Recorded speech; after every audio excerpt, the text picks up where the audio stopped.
Hello everyone, welcome back on YouTube channel Biology Village. And guys, today the topic of discussion is opium. जिसे guys हम हिंदी में बोलते हैं अफीम.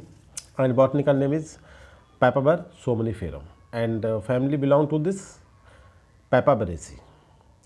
Guys, इस प्लांट को बिलोंग करने का जो हमारा मेन मकसद है, it is a medicinal plant. And this plant is under syllabus of UPPSC GIC and UPPSC Assistant Professor Botany and Uttar Pradesh Staff Service Selection Board and various teaching examination and medical के जो examination है NEET वगैरह and academic agriculture basic JDBC जिसमें botany के syllabus में ये point है, MSc में भी टॉपिक डिस्कस करते हैं. इसके अलावा जो इसका सबसे ज़्यादा कॉम्पिटिटिव पोर्शन है गाइस वो है इससे मिलने वाला अल्कलॉइड्स जिसे हम सिंपली बोलते हैं opium. Opium is a monopoly. Opium is a product of this plant. जो इस प्लांट से मिलने वाला जो मेन प्रोडक्ट होता है मतलब लेटेक्स, उसे हम ओपियम बोलते हैं. और हमें लगता है कि प्लांट ही ओपियम है. प्लांट को हम कह सकते हैं ओपियम पॉपी, वाइट पॉपी और ब्रेड सीड. सबसे जो कॉम्पिटिटिव पोर्शन है यहाँ पे वो है इससे मिलने वाले अल्कलॉइड्स. अल्कलॉइड्स मिलने का मतलब है कि इससे जो हमें लेटेक्स मिलता है जिसे हम ओपियम बोलते हैं, उस ओपियम से दूसरे सभी अल्कलॉइड्स हम ऑब्टेन कर लेते हैं by various method of processing. तो गाइस हम इसे एक सिस्टमैटिक वे में अब स्टडी करना स्टार्ट करते हैं. तो इस प्लांट को कॉमनली क्या बोला जाता है? ओपियम. देखिए गाइस, ओपियम जो इसका एक नाम है, जो इसके प्रोडक्ट का नाम है ओपियम.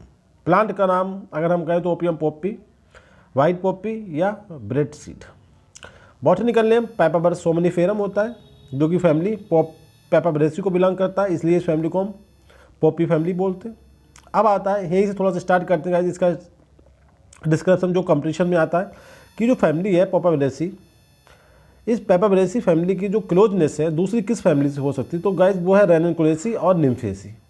क्यों है? क्योंकि इस फैमिली प्लांट होता है जिसे बोलते हैं प्लेटिस्टिमोन.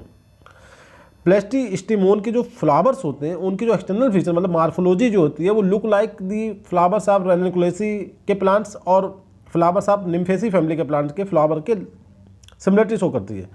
ठीक है, तो आपसे अगर ये पूछा जाए एग्जाम में कि पैपावरेसी लुक लाइक या सोच close similarity with the family Ranunculaceae and second one is Nymphaeaceae. क्यों? क्योंकि इसका एक मेंबर होता है जैसे हम बोलते हैं Platystemon. It's flower look like that flower of the Ranunculaceae members and Nymphaeaceae members. अब हम इसकी बात करते हैं टेक्सोनॉमी की. क्योंकि ये फैमिली जिस तरीके की है गाइस, इसमें मोस्टली जो प्लांट है वो हर्ब्स और श्रब है, मतलब झाड़ वाले प्लांट, और उनसे छोटे वाले जिसमें बिल्कुल स्टेम नहीं होता है, बिल्कुल मतलब जाइलम और फ्लोएम नहीं होते जिन्हें हम हर्ब बोलते हो. थोड़ा सा जाइलम फ्लोएम डेवलप हो गया मतलब श्रब हो गए. बट एक प्लांट होता है जिसे हम बोलते हैं बोकेनिया. बोकेनिया का प्लांट होता है रेयर ट्री. इस प्लांट का सबसे कॉम्प्लेक्स और रेयर एक प्लांट होता है बोकेनिया जो ट्री होता है, और उसमें सीड कैसे होंगे वो होते हैं एरिलेट सीड. मतलब they are adapted to wind pollination. मतलब वो हवा में उड़ने के लिए उनके अंदर एक टेंडेंसी होती है, उनके अंदर एक ऐसी सिस्टम लगा होता है. जैसे हम इसे गाइस देख सकते हैं इस पिक्चर में. देखिए एक ऐसा पार्ट जो इन्हें हवा में उड़ने के लिए थोड़ा सा सुटेबिलिटी कंपेटेबिलिटी प्रोवाइड करता हो कि they are adapted to fly in this sky with the help of air. दूसरा प्लांट इसका होता है Sanguinaria canadensis. Guys very important plant that known as blood root, जिसे हम ब्लड रूट बोलते हैं. और इस प्लांट का इंपॉर्टेंट रूमेटिज्म, गठिया एंड डिस्पेसिया नाम की जो बीमारियां होती हैं इनमें इस प्लांट का इस्तेमाल करा जाता है. स्पेशली इसकी जो थिक बार्क होती है, राइजोम का जो मतलब थिक जो ऊपर वाला पोर्शन होता है उसे इस्तेमाल किया जाता है. थर्ड वन आपने बहुत ही कॉमन देखा होगा अपने लोकल्स में, आर्जिमोन मैक्सिकाना, जिसे हिंदी में बोलते हैं गाइस पीली कटेरी या प्रकली. प्रकली आपका मतलब होता है गाइस जिसमें थोड़ा कांटे होते हैं. देख सकते हैं आप, वेरी सिंपल प्लांट गाइस, जिसे देख सकते हैं बहुत ही कॉमन सा प्लांट आपने अपने आस पड़ोस में देखा होगा. ये also belong to family Papaveraceae other than opium. Opium तो हम डिस्कस कर ही रहे हैं, इस फैमिली के बारे में थोड़ा सा बात कर लेते हैं. और ये फैमिली जो प्लांट दिखाएं आप, ये है बेकोनिया. एक ट्री है, थोड़ा सा स्मॉल सा ट्री, बहुत बड़ा ट्री नहीं, एक ट्री है. और फोर्थ प्लांट जो इस फैमिली का बहुत ही मतलब स्पेसिफिक है वो है मिकोनोप्सिस एकुलेट. ये भी एक आर्जिमोन मैक्सिकाना की तरह एक कांटों वाली हर्ब होती है जिसमें ब्लू पर्पल फ्लावर्स आते हैं. अब हम बात करते हैं कि पैपावर जो जीनस है आपका, उसमें लगभग 50 स्पीसीज आती हैं. और उन 50 में से only 6 are reported in India, मतलब उन 6 में से केवल 50 में से ओनली 6 स्पीसीज जो है इंडिया में पाई जाती हैं, जिसमें आपकी कुछ नामी स्पीसीज हैं उन्हें हम बात करते हैं जो हमारे इंडिया में पाए जाते हैं, हमारे प्यारे भारत में पाए जाते हैं। वो है पैपावर सोमनिफेरम, जिसे हम बोलते हैं गाइज ओपियम पॉपी, सबसे ज़्यादा कॉमन गाइज। सबसे पहले हम लोग नाम लिया पैपावर सोमनिफेरम ओपियम पॉपी। दूसरा है पैपावर न्यूडिक्वेल, जिसे बोलते हैं आइसलैंड पॉपी। इसके बाद आता है तीसरा प्लांट जिसके बारे में काफ़ी इंपॉर्टेंट चीज़ें हैं, पैपावर रोयास, इसे कहते हैं कॉर्न पॉपी। और ये हर्बेसियस जैसा दूसरे प्लांट है वैसे ही हर्बेसियस प्लांट फ्लावरिंग भी देता है। और सबसे इंपॉर्टेंट नोटेबल एग्रीकल्चर बीड है, मतलब एक ऐसे ग्रो कर जाता है हमारे फील्ड में जिसे बोला जाए बीड, मतलब फालतू का प्लांट, अनवांटेड प्लांट्स। और सबसे इंपॉर्टेंट कि फर्स्ट वर्ल्ड वार में डेड सोल्जर के सिंबल को रिप्रेजेंट करने के लिए इस प्लांट का यूज करा गया था, ये आपको ध्यान रखना है। इसके बाद कुछ स्पीसीज और होती है जैसे कि Papaver orientale, Papaver argemone, Papaver dubium, इस तरीके से। अब आता है जो हमारा टारगेट है, जो हमारा टॉपिक है टुडे कि ओपियम। ओपियम की वैरायटी कितनी है? देखिए पैपावर सोमनिफेरम के बाद की हम बात कर रहे हैं, हम केवल हमारा discussion concentrated on only Papaver सोमनिफेरम। अब इसमें आती है वैरायटी, स्पीसीज के डिस्कस करने के बाद हम बात करते हैं वैरायटी पे। गाइस पैपावर सोमनिफेरम की सबसे कॉमन वैरायटी है ग्लैब्रम, मगर इंडिया में नहीं पाई जाती है, हमारे प्यारे भारत में पाई जाती है पैपावर सोमनिफेरम की वैरायटी जिसे बोलते हैं एल्बम, और जिसे बोला जाता है इसलिए इंडियन ओपियम। जो हमारा डिस्कशन का मेन पॉइंट है, जो लेक्चर जिसके लिए मैंने बनाया वो Indian poppy Papaver somniferum variety album को डिस्कस करना है। Cultivated in India, Indian poppy is consider only legal source of opium to many countries including USA and Britain. और इसी प्लांट से पैपावर सोमनिफेरम वैरायटी एल्बम को ही opium का source consider किया जाता है पूरी दुनिया में। वैरायटी और भी होती है पैपावर सोमनिफेरम के, like glabrum, nigrum, but album is consider the real source of the opium, मतलब लीगल सोर्स। इसमें कंसंट्रेशन ज़्यादा होती है और इंटरनेशनल जो बॉडीज है उन्होंने भी इसी प्लांट को कंसिडर करा कि आप इसी प्लांट से ओपियम निकाल सकते हैं। तीसरा है पैपावर सोमनिफेरम के बाद वैरायटी नाइग्रम। अब फ्लावर्स कैसे होते हैं ये देखना है। इसमें जो फ्लावर्स होते हैं बड़े बड़े लार्ज, आपने देखा सोइंग का मतलब लुक लाइक दूर से दिखाई देते हैं, वाइट भी हो सकते हैं, समटाइम पर्पल, आपने देखा पीली कटेरी में, स्कारलेट इन कलर। अच्छा फ्रूट्स की बात करें तो फ्रूट कैसा होगा, डाइकाट फैमिली है, फ्रूट कैप्सूल होता है। कैप्सूल की बात करें तो गाइस इसमें जैसे आपने देखा होगा आम को बोलते हैं ड्रूप, जो हरी मिर्च होती है उसे बोलते हैं बेरी। इसी तरीके से फ्रूट का एक टाइप होता है जिसे बोलते हैं कैप्सूल। अभी आगे डिस्कस करेंगे कैप्सूल क्या होता है, इसका किससे डेवलप होता है कैप्सूल, मल्टी कार्पेलरी ओवरी। आपने पूरी फैमिली अगर मैंने अभी पढ़ाई नहीं है चुकी है तो मल्टी कार्पेलरी ओवरी होती है। और प्रेजेंटेशन की बात करें तो पैराइटल प्रेजेंटेशन होता है। फ्रूट जो होता है वो बड़ा लार्ज ओवाइड अंडाकार ग्लोबुलर भी हो सकता है, और इसके टॉप पे एक परसिस्टेंट स्टिग्मेटिक डिस्क पाई जाती है। ये ध्यान रखना है आपको, सबसे इंपॉर्टेंट परसिस्टेंट स्टिग्मेटिक डिस्क, मतलब जो स्टिग्मा होता है उसके नीचे एक डिस्क होती है जिसे हम बोलते हैं स्टिग्मेटिक डिस्क, ठीक है। और आयली इंडोस्पर्म, इसके अंदर सीट के अंदर एक आयली इंडोस्पर्म भी पाया जाता है, ठीक है। मतलब अब इसके सीट की बात करें, देखें सीड ओपियम के जो होते हैं वो फ्रॉम नारकोटिक कॉन्स्टिट्यूएंट से फ्री होते हैं। देखिए नारकोटिक सबसे इंपॉर्टेंट इसी से प्लांट से मिलता है, मगर देखिए सीड में नारकोटिक नहीं होता, मतलब फ्रूट, देखिए फ्रूट अगर हम बनाए तो ये फ्रूट हो गया, इसके अंदर फिर सीड्स आते हैं, ठीक है। तो इसके सीड्स में कोई प्रॉब्लम नहीं है।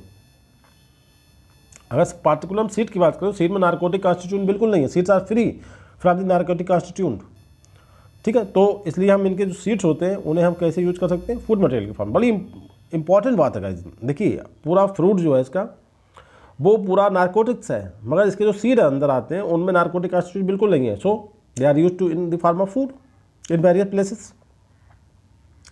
So they are nutritious and have a pleasant nut का मतलब होता है थोड़ा कच्चा, उनको बाद थोड़ा जो कोर होती है वो हार्ड कोर होती है। जैसे हम अखरोट की बात कर सकते हैं या दूसरे फ्रूट्स पीच वगैरह की हार्ड कवरिंग पाई जाती है, तो नट बोला जाता है।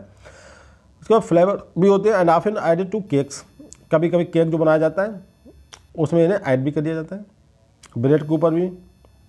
इसके अलावा इनके सीड्स से एक ऑयल मिलता है जिसे हम पॉपी ऑयल बोलते हैं, या फैटी एसिड होता है, ऑयल तो फैटी होता है तो उन्हें पॉपी ऑयल बोलते हैं। और वो ऑयल यूज़ करा जाता है इंडिया में स्वीट मीट बनाने के लिए, करीज बनाने में उस ऑयल का यूज़ भी करते हैं। क्योंकि वो एक ड्राइंग ऑयल है इसलिए इसका यूज किस में करा जाता है, पेंट और आर्टिस्ट जो होते हैं क्वालिटी वर्क करते हैं तब भी इसका इस्तेमाल करते हैं। पॉपी ऑयल का ध्यान रखना है, इसे बड़ा इंपॉर्टेंट बात है। पेंटर्स भी यूज़ करते हैं, मतलब बहुत ही क्वालिटी वाले पेंटिंग में, ऐसे नहीं। प्रोटीन का कंसंट्रेशन सीड में होता है 21 to 30%। ऑयल जो होता है आपका 46 to 49%। अब इसके अलावा जो सबसे इंपॉर्टेंट जब फूड की बात करते हैं तो कार्बोहाइड्रेट एंड न्यूट्रिशनल जो दूसरे होते हैं विटामिन मिनरल्स अमाइनो एसिड्स ये भी होते हैं। और इस तरीके से पूरा डिस्कस कर रहे हैं। तो ओपी के जो सीड्स होते हैं पोपियम के, वो एक हेल्दी फूड का काम करते हैं। सीड्स की बात कर रहा हूँ गाइस, अभी हम फ्रूट की बात नहीं कर रहे, सीड। और सीड क्या होता है, फ्रूट के अंदर सीड होते हैं। तो सीड जो है इसके एक हेल्दी फूड कंसिडर करे जाते हैं। अब यहाँ पे सबसे इंपॉर्टेंट बात गाइस, बहुत ही इंपॉर्टेंट बात आ रही है कि जो ऑयल होता है, जैसे हमने कहा ड्राई ऑयल होता है, उसमें एक फैटी एसिड होता है लाइनोलिक एसिड। और कंसनट्रेशन कितनी होती है उसकी, उस पार्टिकुलर फैटी एसिड की कंसनट्रेशन होती है 52%। यही फैटी एसिड अगर मदर मिल्क में कही जाए तो वो होते हैं केवल 8 से 9%। और गाय के मिल्क में फैटी एसिड होता है केवल 1.2 से 2% तक। मतलब सब बहुत ज़्यादा कंसनट्रेशन पाया जाता है ओपीएम में गाइस। अब इस फैटी एसिड की हम सिग्निफिकेंस की बात कर लेते हैं guys. Very important topic here, आप कंसंट्रेट बनाए रखें अपने आप को। देखिए, it is essential fatty acid. कैसा है, एसेंशियल। इसका मतलब क्या हुआ कि दिस फैटी एसिड हमें लेना है बाहर से, अपने फूड मटेरियल से। इसलिए, और इस फैटी एसिड की दूसरी खासियत क्या है, जो हमारे ब्रेन की मेम्ब्रेन होते हैं, आपने सुना मेनिंजाइटिस वगैरह, उनका ये इंपॉर्टेंट कंपोनेंट, हमारी ब्रेन में जो लिपिड पाई जाती है उस लिपिड में पाया जाने वाला फैटी एसिड है ये। और कहाँ पाया जाता है, ओपीएम में पाया जाता है, काऊ के मिल्क में पाया जाता है और मदर मिल्क में पाया जाता है। अब सबसे इंपॉर्टेंट बात है, ब्रेन की मेम्ब्रेन पाया जाता है। अगर ये फैटी एसिड ना पहुँचे हमारी बॉडी में, मतलब कि अगर हम पैदा होते हैं, हमारी मदर हमें मिल्क अपना ओरिजिनल, ऐसा होता है कि मदर को मिल्क नहीं होता है, उस कंडीशन में आपने देखा होगा कि लोग गाय का मिल्क पिलाते हैं बच्चों को, भैंस का नहीं पिलाते, गाय का पिलाते हैं। दूसरा, आपने सुना होगा कि वो अपने बच्चों को कभी कभी अफीम चटा देते हैं थोड़ा सा, कि उन्हें नींद आ जाए, क्योंकि सेडेटिव क्वालिटी तो है ही, मगर दूसरा इंपॉर्टेंट क्वालिटी ये भी है जो लोगों को नहीं पता है, वो ये है कि ओपीएम के अंदर ये वाली क्वालिटी कि ये फैटी एसिड की कहीं ना कहीं डिमांड पूरी जाती है, उसकी मदर मिल्क से मिल ही भी रहा है। एक किस तो की मदर उसकी दूध पिला रही है और दूसरी बात उसे ओपीएम भी चटा दे रही है, थोड़ा सा दोनों तरीके जा रहा है। अगर इन केस अगर उससे नहीं मिल पा रहा है तो ओपीएम तो चटा ही रही है, उससे उसकी पूर्ति हो जा रही है। इसके बाद मदर अपना मिल्क नहीं पिला रही तो गाय का मतलब जो है गाय का मिल्क पहुँचा रही है। तो इस तरीके से आपका क्या हुआ कि उसका जो ब्रेन का डेवलपमेंट सही हो जाएगा। इसका मतलब अगर इस पार्टिकुलर अमाइनो एसिड की डिफिशिएंसी हो जाए तो हमारा जो आईक्यू लेवल है, स्पेशली जो कहना है मैथमेटिक्स में जो बच्चे होते हैं वो कमज़ोर होते हैं। तो बच्चों को मैथमेटिक्स में अगर स्ट्रॉन्ग बनाना है तो ये फैटी एसिड वेरी इंपॉर्टेंट है। और दूसरी इंपॉर्टेंट बात है कि मदर को अपना मिल्क बच्चों को जरूर पहुंचाना चाहिए, क्योंकि उसमें 8 से 9% लाइनोलिक एसिड होता है। That is important component of brain membrane. अब ब्रेन मेम्ब्रेन का डेवलपमेंट का मतलब है कि strong IQ and strong sharpness of the student या child in the mathematical problem solve करने में बड़ा अच्छा स्टूडेंट आपका होगा बच्चा।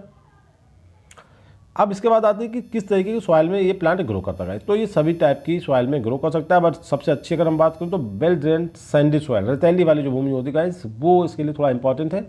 आगे बताऊंगा मैप के through. Plant can not tolerate extreme cold, ज़्यादा ठंड की अगर पड़ गई तो ये प्लांट खराब हो सकता है। ठीक है। अब Indian scenario of cultivation, India में हम बात करते हैं इंडिया में कब ग्रो करते हैं, कौन से स्टेट में ग्रो करा जाता है, इनकी बातें करेंगे। देखिए, इंडिया में एक रबी क्रॉप का मतलब जाड़ा में ग्रो करी जाती है। इसका मतलब ये नहीं कि बहुत ज़्यादा ठंड इंडिया में ज़्यादा ठंड पड़ती नहीं है। इंडिया एक सेमी ट्रॉपिकल कंट्रीज है।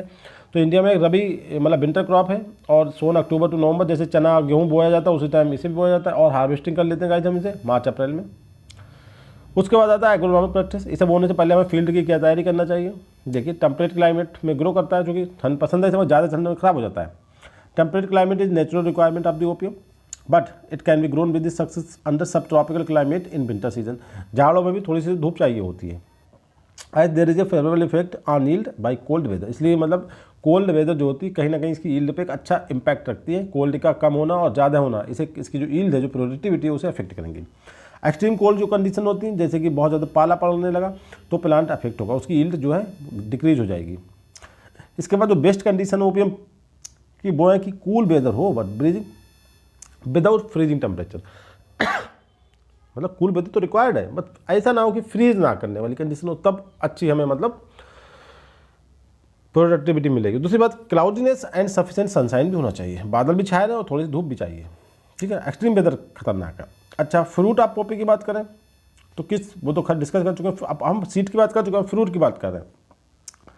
White colour with minute seeds, मतलब फ्रूट जो होता है वो सफ़ेद कलर का होता है और छोटे छोटे सीड्स होते हैं। सीड्स के अंदर 30 to 35% ड्राइंग ऑयल होता है, जो कलरलेस, टेस्टलेस, ट्रांसपेरेंट होता है।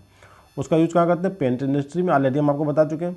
ग्रोइंग सीजन नवंबर टू मार्च, ऊपर बता चुके हैं। प्रोपगेशन, अच्छा बॉय कैसे करी जाती है, प्लांट कैसे ग्रो करते हैं, जैसे कटिंग के थ्रू, जो गुलाब आपने देखा होगा, रोज़, ऐसा नहीं करते। इसमें हम सीड के थ्रू, सीड की बुआई करते हैं और उससे हम नया प्लांट ग्रो करते हैं। Soil loamy with fine sand जिसे हम बोलते हैं, जिसमें कि आपके ऑर्गेनिक मैटर ज़्यादा हो, नाइट्रोजन फास्फोरस के फर्टिलाइजर्स हो और पीएच इसका 7 हो, मतलब न्यूट्रल सॉइल। अच्छा, पैथोजन जो है अफेक्ट करते हैं वो गाइस, इसके बाद गाइस हम बात कर सकते हैं कि पैथोजन कौन कौन से क्रॉप को अफेक्ट करते हैं। तो इसमें सबसे इंपॉर्टेंट जो पैथोजन है गाइस वो हैं आपके cutworms, leaf miners and poppy borers. जैसे स्टेम बोरर्स होता है शुगर केन में, इस तरीके से होते हैं इसमें कटबॉम्स। अब सोइंग की कितने मंथ के बाद, 3 to 4 मंथ आफ्टर सोइंग, बुआई के 3 से 4 महीने बाद प्लांट में फ्लावर्स आना शुरू हो जाते हैं। और वो फ्लावर्स फिर जैसे हमने देखा फ्लावर आते हैं, फ्लावर में क्या होता है, फ्रूट बन जाते हैं। फ्रूट का मतलब कैप्सूल। और अब विद इन फ्यू डेज, कुछ दिन के बाद इसमें फ्रूट, और वो 15 से 20 दिन में फ्रूट जो होते हैं बिल्कुल मैच्योर हो जाते हैं। अब सबसे इंपॉर्टेंट जो हमारा टॉपिक है कि हम लेटेक्स ओपियम कब प्राप्त करेंगे, ड्यूरिंग मैच्योरिटी पीरियड, जब फ्लावर फ्रूट में कन्वर्ट हो गए और अब फ्रूट जो है मैच्योर होने की तरफ मूव कर रहे हैं, उस time during maturity period capsule में क्या करेंगे, एक्सुएट्स, मतलब हम उसमें मैक्सिमम लेटेक्स जो है डेवलप हो रहा है इस टाइम। और इसका रिजल्ट होता है कि उनका कलर चेंज होता है, कैसे करके डार्क ग्रीन से वो लाइट ग्रीन होना शुरू हो जाते हैं। हर फ्रूट में ऐसा होता है नॉर्मली कि वो शुरू में बहुत डार्क ग्रीन होता है, जैसे जब पकने की तरफ होता है, रिपने की तरफ, तो वो हल्का सा लाइट ग्रीन होना शुरू हो जाता है। उस टाइम हम क्या करेंगे, हम मतलब एक स्किल्ड वर्कर, नॉर्मल वर्कर नहीं, स्किल्ड वर्कर जो ये करना जानता हो, क्योंकि उसमें बहुत सारे हमने आपको वीडियो बनाए इस टॉपिक पे, कितने मिलीमीटर डीप हमें हुआ पर इंसिजन करना है, चीरा लगाना है, ये इंपॉर्टेंट है। तो स्किल्ड वर्कर रिक्वायर्ड होता है, नॉर्मल वर्कर की रिक्वायरमेंट नहीं है गाइस वहाँ पे। दे इंसाइड वर्टिकली, वर्टिकल का मतलब लाइक दैट, ये पॉपी का कैप्सूल है, तो हम इस तरीके से उसमें चीरा लगाएंगे। कब, आफ्टरनून, दोपहर में। किसके थ्रू लगाएंगे, नस्तर लग, उस इंस्ट्रूमेंट को क्या बोला है, नस्तर। ध्यान रखना है आपको guys. It penetrates maximum 2 millimetre तक ये डीप जाए, ज़्यादा चला गया तो गड़बड़ हो जाएगा। It penetrate maximum 2 millimetre into capsule. अब क्या होगा, एक्सुडेटेड लैटेक्स, उससे लैटेक्स बाहर आना शुरू हो जाएगा। अब वो लैटेक्स थिकेंड, मतलब थोड़ा सा हार्ड, मतलब थिकेंड का मतलब हार्ड होना, due to cold weather in night. अब हम छोड़ देंगे, कलेक्ट नहीं करेंगे, चीरा लगा के छोड़ देंगे, उससे लेटेक्स निकलना शुरू हो जाएगा। और मतलब रात के टाइम जो कोल्ड वेदर होगी, थोड़ा सा मौसम चेंज होता है, तो वो थोड़ा सा हार्ड हो जाएगा, थिकन हो जाएगा। And scraped and collected next morning by A iron scoop. देखिए इंपॉर्टेंट बात, देखिए यहाँ पे क्या है, अगले दिन सुबह में हम उसे खुरच की, जैसे बोलेंगे स्क्रैप्ड, खुरचना, और उसे कलेक्ट कर लेंगे बाई एक आयरन के इंस्ट्रूमेंट। आयरन स्कूप का मतलब जिसे हम क्या बोलेंगे, 4 पला। ये ध्यान रखना, देखिए नस्तर से हमने उसे नस्तर लगाया और कलेक्ट करने के लिए दूसरा इंस्ट्रूमेंट जिसे हम क्या बोलते हैं, 4 पला। गाइस क्लियर, दिन में करा मॉर्निंग में और नाइट उसे गुजरने दी, और फिर अगले दिन मॉर्निंग में उसे हमने कलेक्ट कर लिया। The process of incision is repeated for 4 time. Very important point है गाइस, एक कैप्सूल में हम 4 बार नस्तर लगा के उससे ओपियम कलेक्ट कर सकते हैं। और ये नस्तर का जो तरीका लगाने का गाइस, उसमें 2-2 दिन का गैप होना चाहिए। ऐसा नहीं कि एक दिन वन डे, ऐसा नहीं, कंटिन्यूस नहीं, 2 दिन के गैप के बाद फिर हम एक चीरा लगाएंगे, 2 दिन के गैप के बाद फिर एक चीरा, और एक कैप्सूल में मैक्सिमम 4 टाइम उसमें चीरा लगा सकते हैं, मतलब इंसाइज कर सकते हैं उसे। Incision must remain superficial to just maintain the external exudation of the latex. ये इंपॉर्टेंट बात है कि जो हम चीरा लगा रहे हैं वो केवल सुपरफिशियल होना चाहिए, बहुत ही हल्का। हमने क्या था, 2 मिलीमीटर से डीप नहीं होना चाहिए, to maintain external exudation of the latex, जो बाहर का जो एक्सटर्नल निकल रहा है वो। फिर लेटेक्स कलेक्टेड कर लेते हैं किसमें, प्लास्टिक के कंटेनर में। आफ्टर कलेक्शन के बाद इसे ड्राइड ओपन एयर में रख देते हैं, सूख जाता है। और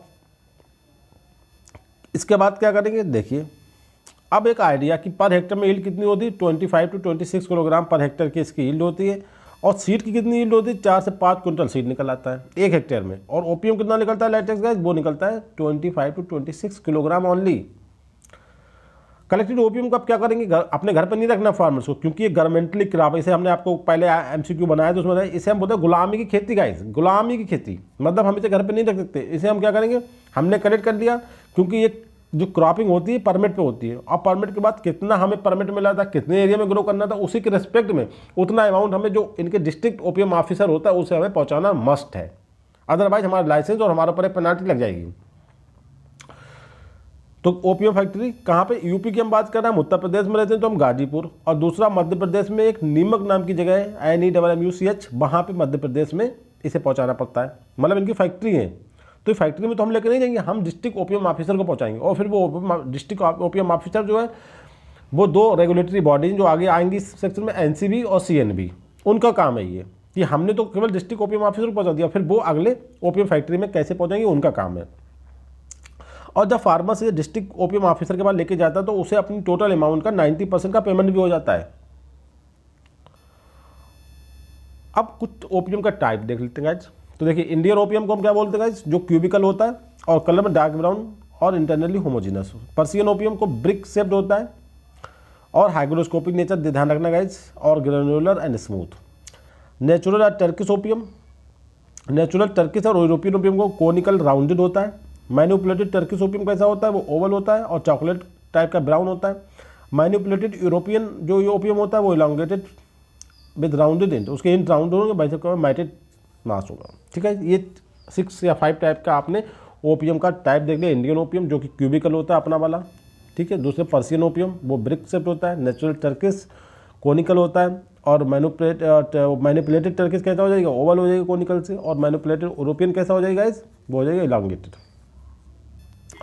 अब एक इंट्रोडक्शन ले लें इसके कहाँ पे इसकी खेती करी जा रही है गाइस। तो सबसे पहले नेटिव कहाँ का है, एशिया माइनर। देखिए एशिया माइनर का मतलब क्या होता है गाइस, कुछ कंट्री ऐसी हैं जिन्हें यूरेशियन कंट्री बोलते हैं, तो कुछ पार्ट एशिया में और मैक्सिमम पार्ट यूरोप में, या कह सकते हैं कुछ पार्ट दोनों कंट्री में डिवाइड। जैसे कि आपका एक टर्की का जो कैपिटल है अंकारा वो यूरोप में है और बाकी उसका पार्ट कहाँ है गाइस, एशिया में। तो ऐसी कंट्री को यूरेशियन कंट्री बोलते हैं।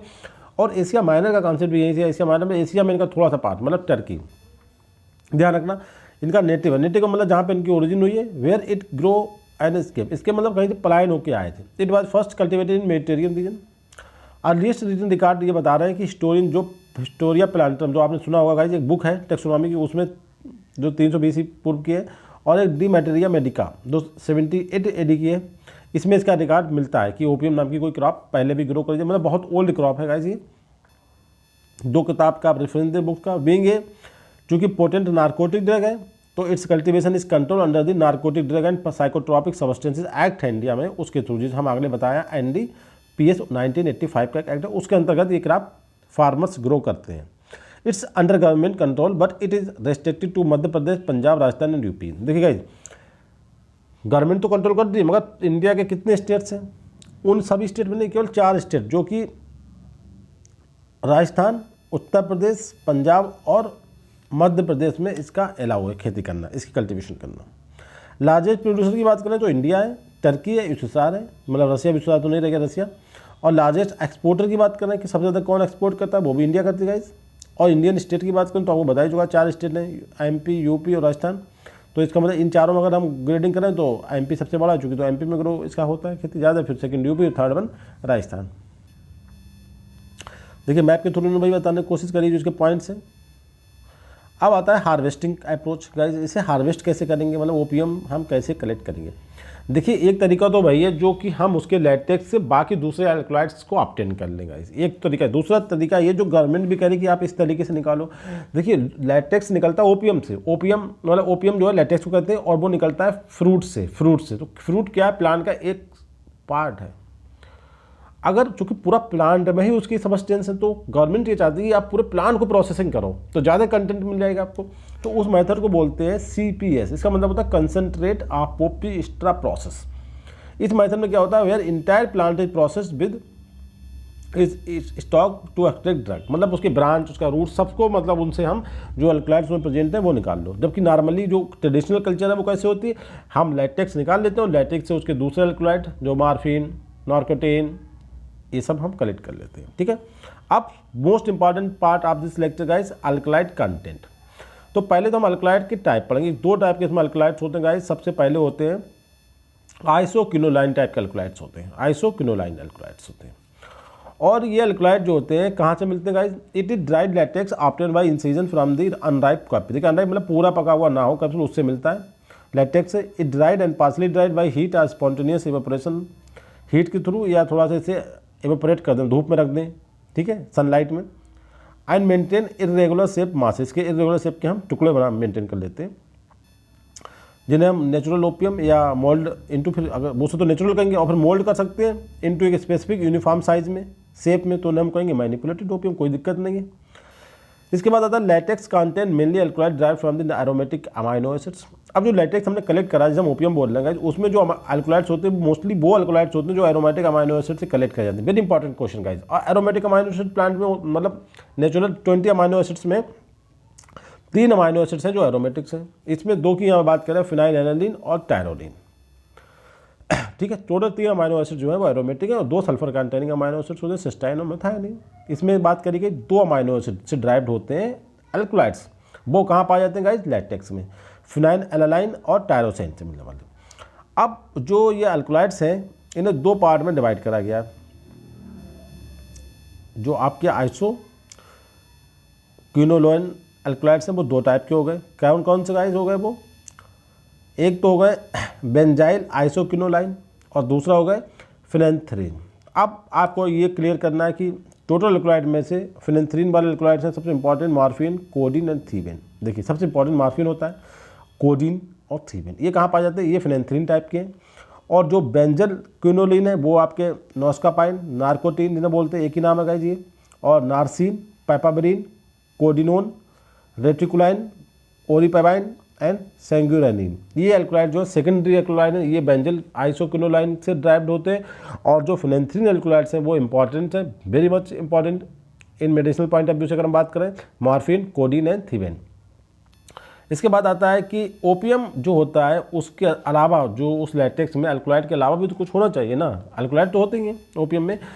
ओपियम आल्सो कंटेन शुगर भी होता है, कुछ बैक्स होता है, म्यूसिलेज, साल्ट होते हैं, कैल्शियम, पोटेशियम और magnesium. It does not contain tannin, starch और कैल्शियम ऑक्सीलेट वगैरह इसमें बिल्कुल नहीं होता है, ये ध्यान रखना है। टैनिन बिल्कुल नहीं, स्टार्च बिल्कुल नहीं, मतलब कार्बोहाइड्रेट वाला पार्ट, वो स्टार्च टाइप का जो कार्बोहाइड्रेट होता है वो, और कैल्शियम ऑक्सीलेट जो आपने देखा होगा दूसरे को पाए जाते हैं वो इसमें बिल्कुल नहीं होता है।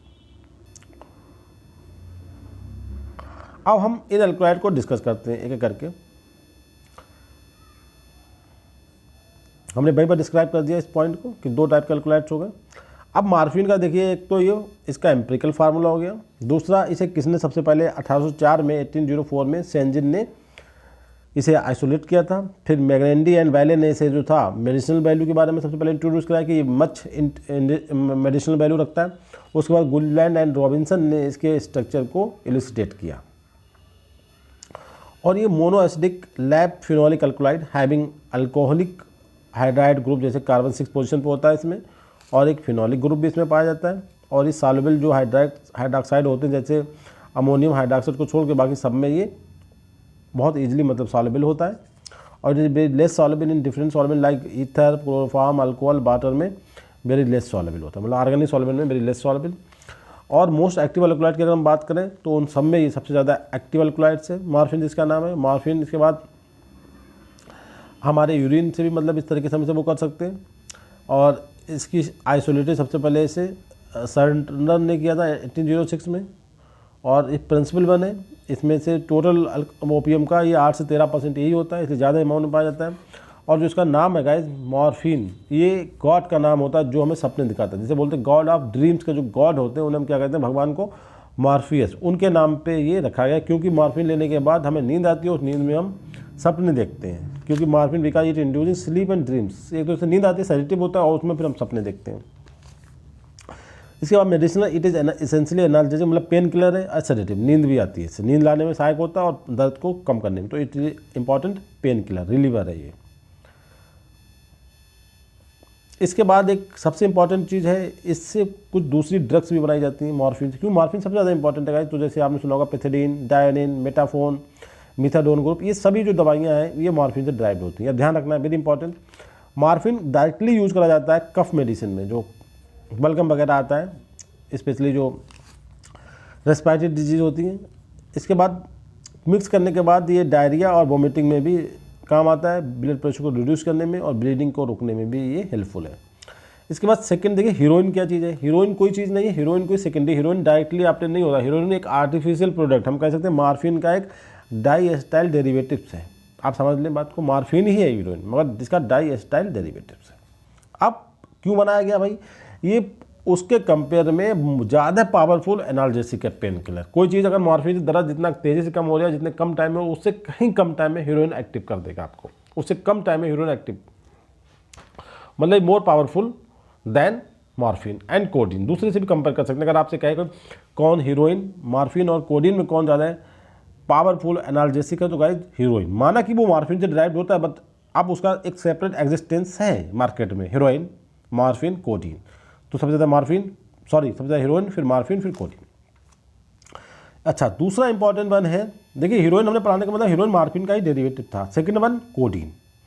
अब कोडीन की बात कर लेते हैं। कोडीन का भी अपना एक इंपॉर्टेंस है गाइस। देखिए कोडीन क्या है, पहले तो देखें कोडीन मॉर्फिन, क्योंकि मॉर्फिन सेंट्रलाइज्ड है, तो कोडीन का दूसरा नाम अगर कहें तो methyl morphine, strong monoacidic base with laboratory L और डी वाला जो कॉन्सेप्ट होने, डेक्स्ट्रोरेटरी लेबोरेटरी, तो ये लेबोरेटरी है, solvent water and organic solvent में बहुत इजीली जो है सॉल्युबलाइज हो जाता है।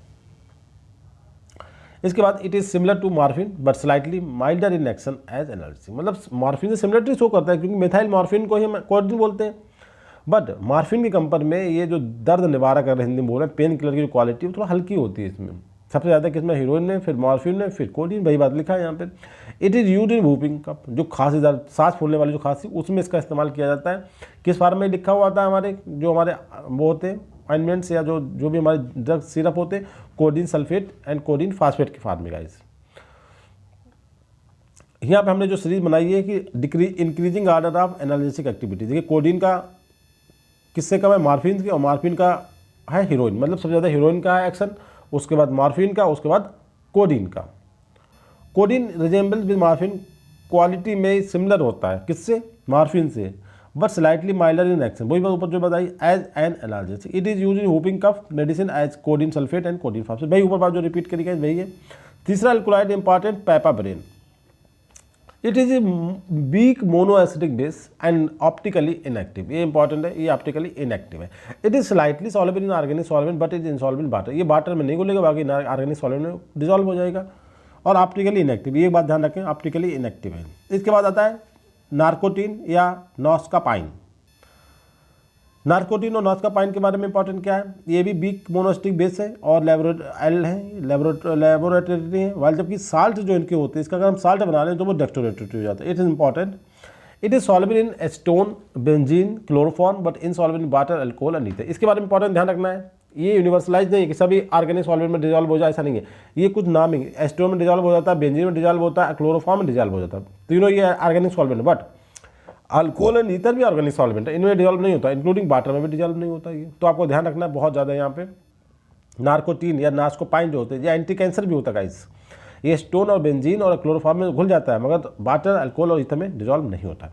It was first reported in opium among the alkaloid series to be isolated, इसे आइसोलेट करा था सेंजन ने। इसके अलावा कुछ दूसरे होते हैं गाइस, हमने उन्हें आगे एमसीक्यू में डिस्क्राइब किया। थीबेन होता है, थीबेन एक इंटरमीडिएटरी जैसे होता है ना, बायोसिंथेटिक पद में इंटरमीडिएट होता है, ये कोई मतलब अल्कोलाइड नहीं, इंटरमीडिएटरी प्रोडक्ट है। जब मॉर्फिन का फार्मेशन प्लांट में हो रहा है तो उसके बीच में इंटरमीडिएटरी प्रोडक्ट के फॉर्म में थीबेन बनता है गाइस। इसका अपना सेपरेट एग्जिस्टेंस है, बट ये कोई स्पेशल नहीं है, इसमें मॉर्फिन ही इसका फाइनल प्रोडक्ट है, तो इंटरमीडिएटरी अल्कोलाइड्स है थीबेन। इसके बाद नार्सिन, प्रोटोपाइन, हाइड्रोकोटारामाइन का, ये माइनर अल्कोलाइड्स हैं। अब आता है इंपॉर्टेंट पॉइंट, देखें इसमें नोट करके लिखा है कि ओपियम अल्कोलाइड्स को हम अधिकतर जो यूज करते हैं वो साल्ट ऑफ मिकोनिक एसिड के फॉर्म में ये प्रेजेंट होते हैं। It is important for laboratory testing with ferric chloride solution के साथ हम इनका टेस्ट कर सकते हैं, उनकी आइडेंटिफिकेशन कर सकते हैं। Morphine with HNO3 gives orange red colour, while जबकि morphine with potassium ferric cyanide के साथ एंड फेरिक क्लोराइड के साथ कैसा कलर देता है गाइस, ब्लू ग्रीन कलर देता है। तो इन दो टेस्ट के थ्रू हम इन्हें बहुत ईजिली आइडेंटिफाई कर सकते हैं, किसे गाइस, ओपियम के अल्कोलाइड्स को। मगर यहाँ पे एक प्रॉब्लम क्या आती है, जो कोडीन है उसके लिए दोनों टेस्ट अनइफेक्टिव है, कोडीन को इन दो टेस्ट के थ्रू हम आइडेंटिफाई नहीं कर सकते, बाकी दूसरे हम अल्कोलाइड्स को इन्हीं दो टेस्ट के थ्रू आइडेंटिफाई कर सकते हैं, एक तो क्लोराइड फेरिक क्लोराइड सोल्यूशन के साथ और मॉर्फिन को HNO3 के साथ देने पे। कोडीन मगर कोई रिस्पॉन्स नहीं देता, ध्यान रखना है। अब ओपिएट्स क्या होते हैं गाइस, एक देखिए ओपिएट्स भी एक तरीके के केमिकल्स हैं जो इन्हीं से ड्राइव्ड होते हैं। इनकी अपनी खासियत क्या है कि they remain unexcelled as hypnotics and sedatives, they presently use to relieve pain and anxiety, cause mental and physical relaxation. वही जो ओपीएम में हीरोइन में क्वालिटी होती है वही इनमें, कि भाई इन्हें लेने के बाद आदमी एकदम रिलैक्स मूड में पहुंच जाता है, क्योंकि ब्रेन मेंटल एक्ट करते हैं, पेन रिलीवर है ये, और हिप्नोटिक्स है, मतलब इनसे इन्हें लेने के बाद नशा हो जाता है, सेडेटिव नींद आ जाती है। But at the same time they become a curse up to mankind being smoked it, काफ़ी इंपॉर्टेंट मेडिसिनल वैल्यू है, ये साइंटिस्ट कह रहा है, राइटर कह रहा है। इसके बाद कह रहा है एक सेम टाइम, इसी टाइम अगर हम देखें तो ह्यूमन सोसाइटी के लिए कहीं ना कहीं ये बहुत बड़े नासूर हैं। कर्ज का मतलब एक जहर है। कैसे करके? ये स्मोक्ड करे जाने लगे हैं, इन्हें लोग खाते हैं, इन्हें नाक से जो हमने देखा होगा मूवीज़ वगैरह में स्निप करना, इंजेक्ट करे जाते हैं, इंजेक्शन। मिलियन अनफॉर्चुनेट एडिक्ट इनके हमने डेवलप कर रहे हैं, हमारी सोसाइटी में पाए जाते हैं, जिन डिफरेंट नामों से जाना जाता है। क्यों? वो बस ये चाहते हैं इमीडिएट इफेक्ट क्या है इनका, प्लीजरेबल एटमॉस्फेयर, ड्रीम्स एंड विजन। मतलब आप जब बहुत परेशान होता है तो इनका सेवन करने के बाद वो एक सुनहरे सपने जिन्हें बोलना चाहिए उसमें चला जाता है, विजन, उसके बड़े बड़े लगता है कि सब सपने साकार होने वाले हैं। क्योंकि ये physical, mental and moral degradation cause करता है, आदमी का अनकॉन्शियसनेस कंडीशन में पहुंचा देता है। जो एडिक्ट होते हैं वो, उन्हें लगता है कि वो एक डिलीमा में पहुंच गए, फिर एक्साइटमेंट होता है इतना ज़्यादा कि कभी कभी उनकी डेथ भी हो सकती है। Opium eating is once in common in Iran, but now great eaters smoker in China, Egypt, India, where it grow as crop. एक टाइम था इसके ज़्यादातर सेवन करने वाले जो एडिक्ट थे वो चाइना, उसमें ईरान में पाए जाते, जिसे हम पैर बोलते थे, फारस। बट आज इसके खाने वाले, स्मोक करने वाले पूरी दुनिया में, लगे चाइना, इजिप्ट, इंडिया, जहाँ भी क्रॉप ग्रो करी जाती वहाँ इसके एडिक्ट प्रेजेंट हैं। इन वेस्ट में अगर हम बात करें, वेस्टर्न जो दुनिया है हमारी, यूरोप, उसमें एडिक्ट जो इसके टुडे यूज़ हीरोइन, वो इसका बहुत ज़्यादा स्ट्रॉन्ग वर्जन यूज़ करते हैं हीरोइन। हम लोग तो मार्फिन और कोडीन से काम चला लेते हैं, यूरोप में मोस्टली जो वेस्ट में इसका सबसे स्ट्रॉन्ग वर्जन क्या है, मॉर्फिन का, हीरोइन, ठीक है, उसे यूज करा जाता है। जबकि इसका कंजप्शन वहाँ भी इलीगल है बट लोग यूज़ करते हैं। Crude commercial opium represent air dried congealed or coagulated latex obtain from unripe capsule of poppy, वहाँ से मिलता है। ईस्ट इंडिया कंपनी जो आई थी इंडिया में गाइस 1766 में, उन्होंने इसका बिजनेस स्टार्ट किया था from China India to China. China मोड़ से पहले ले गया था, बाद में चाइना गवर्नमेंट ने इसे बैन कर दिया, ठीक है गाइस। तो ईस्ट इंडिया कंपनी चाइना के बीच में एक लड़ाई हुई थी जिसे हम जानते हैं गाइस ओपियम बार के नाम से। ये कब का डेट है? 1839 टू 1842 में ये हुई है बार, जिसे हम कहते हैं ओपियम बार। किसके बीच? ग्रेट ब्रिटेन, क्योंकि ईस्ट इंडिया कंपनी का मतलब क्या गाइस, ग्रेट ब्रिटेन के लोग थे ईस्ट इंडिया कंपनी, और चाइना के बीच। ध्यान रखना है, क्योंकि चाइना चाहता था कि हमारे कंट्री में ये आप एक्सपोर्ट ना करो, ये चुप लोग चुरा ले जाते थे, तो चाइना ने इसे बात किया, उसे रुकवाया, वो इसका अपने कंट्री में इसे बैन करना चाहता था क्योंकि इसके वहाँ पे बहुत ज़्यादा एडिक्ट हो गए थे।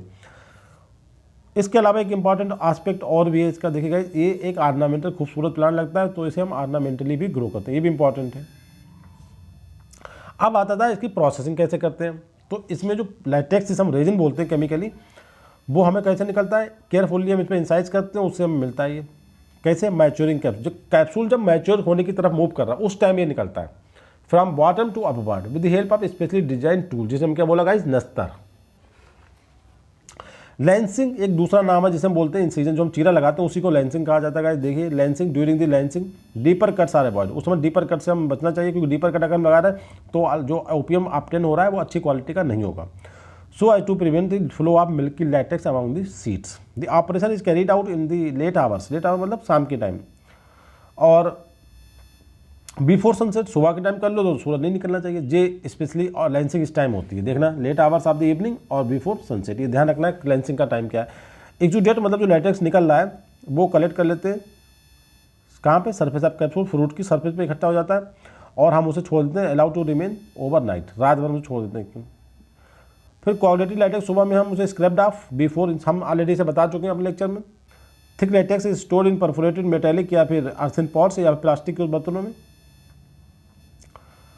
Raw opium is dried in sun, जो फिर हम सूरज में सुखाते हैं उसे सूरज की रोशनी में, and makes it biscuit land dark brown colour का मटेरियल हमें प्राप्त हो जाता है, डेवलपिंग एक करेक्टरिस्टिक ऑर्डर। उस टाइम में इसमें जब हम सूरज में सुखाने के बाद हम देखते हैं कि उसमें बहुत ही स्पेसिफिक काइंड ऑफ का ऑर्डर, एक स्मेल डेवलप हो जाती है।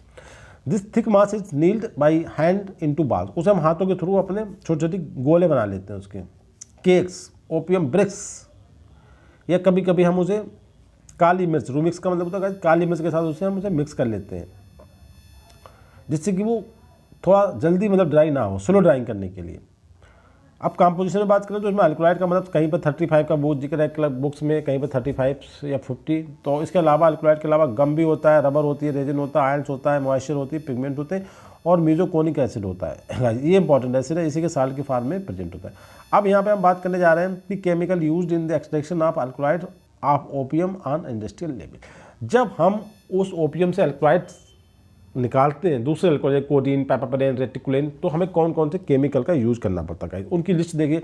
कैल्शियम क्लोराइड का जरूरत पड़ती है 10%, ammonium hydroxide, alcohol, acetic acid, boiling water, ammonia और 3.3% ऑक्जेलिक एसिड सोल्यूशन की रिक्वायरमेंट होती है। ठीक है, ये होते हैं कि ओपीएम से दूसरे अल्कलॉइड कब निकालते हैं। तो जो केमिकल्स की लिस्ट है ये, अब बस लेक्चर समाप्त होने वाला है, थोड़ा सा कंसंट्रेशन बनाए रखें क्योंकि ये एक सेडेटिव और रेगुलेटरी बॉडी भी इसके लिए होना चाहिए, वरना तो इसका इस्तेमाल बड़ा डेंजरस हो जाएगा हमारी सोसाइटी के लिए गाइस। तो इंडिया में 2 सोसाइटी हैं, एक का लोकेशन है दिल्ली और दूसरे का है भोपाल, मतलब सॉरी ग्वालियर मध्य प्रदेश में। तो एक है एनसीबी जिसे हम बोलते हैं नारकोटिक कंट्रोल ब्यूरो। बहुत सारे हमने एमसीक्यूज बनाए गए जिसमें आप देखें, जो 1986 में मतलब इंडिया न्यू दिल्ली में डेवलप करी गई थी, जो होम मिनिस्ट्री के अंदर आती है। और इसका जो डीजी है राकेश अस्थाना जी हैं, और इसका हेडक्वार्टर कहाँ है गाइस, लोग उसमें। इसका काम क्या है, काम इसका है कि ये जो इलीगल जो ट्रैफिकिंग हो रही है, इलीगल जो इसका यूज़ कर रहे हैं, उन सब्सटेंस को रोकना। किस एक्ट के थ्रू, एनडीपीएस एक्ट है, उसके थ्रू ये बॉडी जो है काम करती है। जो इलीगल ट्रेड हो रहा है, ट्रैफिकिंग हो रही है, स्मैक हो कहते हैं ना, स्मगलिंग जो वर्ड आता है वो इसी के लिए आता है, उन्हें रोकने का काम करता है एनसीबी, जो दिल्ली का ऑर्गेनाइजेशन है, दिल्ली में बैठते हैं जो बाबू जी। ठीक है, इसके बाद दूसरा एक ऑर्गेनाइजेशन है जो बहुत पुराना है guys, central bureau of narcotics जिसे हम बोलते हैं CBN। ये कहाँ है, ये मध्य प्रदेश में, ग्वालियर में। क्योंकि ग्वालियर से एक ओपियम कल्टीवेशन की एक हिस्ट्री जुड़ी है। जब हमारा इंडिया गुलाम था, ईस्ट इंडिया कंपनी, तो ग्वालियर के किसान, स्पेशली एक जगह है मुंडेर, वहाँ पे एक खेती बहुत ज़्यादा प्रचलन में थी। वहाँ के लोग आज भी इसे गुलामी खेती स्लैग क्रॉप्स बोलते हैं। तो इसका जो क्वार्टर सेंट्रल लेवल बना था वो आपका सेंट्रल ब्यूरो ऑफ नारकोटिक्स, वो मध्य प्रदेश ग्वालियर में बना था। और इसका काम है, सुपरवाइज करता है लीगल ओपियम पॉपी कल्टीवेशन की, जो किसानों को वास्तव में ग्रो करना है गवर्नमेंट के परमिशन पे, उन्हें सुपरवाइज करता है कि अच्छे से अपनी क्रॉप करो। इसकी जो ऑफिस है वो आपके 4 स्टेट की बात करते हैं हम भाई, उसी तरीके से इसके जो ऑफिस है वो कहाँ पे देखिए, नीमक मध्य प्रदेश में इसका हेड ऑफिस भी है, और मध्य प्रदेश में नीमक में इसका जहाँ पे ओपियम फैक्ट्री है वहाँ पे इसका एक सब डिवीजन भी है। इसके बाद राजस्थान कोटा और उत्तर प्रदेश लखनऊ में ये करा जाता है। अब पंजाब भी एक स्टेट है जहाँ पे ओपीएम ग्रो कर जाता है, मगर पंजाब में इसकी डिविजनल बेंच नहीं है, CBN की डिविजनल बेंच पंजाब में नहीं है। जबकि 4 स्टेट में ओपीएम ग्रो करते हैं, मगर जो CBN है इसके जो हेड ऑफिस ग्वालियर के अलावा, ग्वालियर में इसका एक सब डिवीजन है, नीमक में, कोटा राजस्थान में, और एक लखनऊ में। ये क्या करता है, जो ओपीएम कलेक्ट होता है फार्मर से, उसे जो गाजीपुर यूपी के अंदर या नीमक मध्य प्रदेश जो फैक्ट्री है वहाँ पहुँचाने का काम इसका है। और वहाँ पे एक चीज़ और होती है फैक्ट्री में, GOAF जिसे बोलते हैं government opium and alkaloid works का एक अलग डिपार्टमेंट होता है। वहीं पे इससे दूसरे जो फार्मास्यूटिकल फैक्ट्री में सप्लाई करा जाता है दूसरे प्रोडक्ट बना के। इस बॉडी का काम मेनली वही होता है, जो लाइसेंस फार्मर है उन्हें सुपरवाइज करना और उन्हें कंट्रोल कल्टीवेशन की, कोई ज़्यादा जिसका परमिट 2 एकड़ का है वो 2 एकड़ ही ग्रो करे, ज़्यादा ना करे। और दोबारा उनसे जब क्रॉप ग्रो हो गई हार्वेस्ट करने के बाद उनसे उतना मटेरियल कलेक्ट करना, इस बॉडी का काम होता है, जो ग्वालियर में लोकेटेड है। इसका मतलब ये कहता है कि इलीगल जो प्रोडक्शन करेंगे उन्हें रोकेगी, जाहिर सी बात है, जो लाइसेंस है उतनी कल्टीवेट करेगी, करने देगी, और उन्हें लाइसेंस इशू करना भी इसी का काम है। अब इसके अलावा आता है कुछ इंटरनेशनल बॉडीज हैं, देखिए जैसे कि एक institute of narcotic studies and analysis, INSA जैसे बोलते हैं, ये एक NGO है, जो एक रिटायर्ड जो हमारे इसके कमिश्नर थे CBN के, उनका एक NGO है, 1991 में बना, तो 2009 में सॉरी, जिसे बोलते हैं institute of narcotic studies and analysis.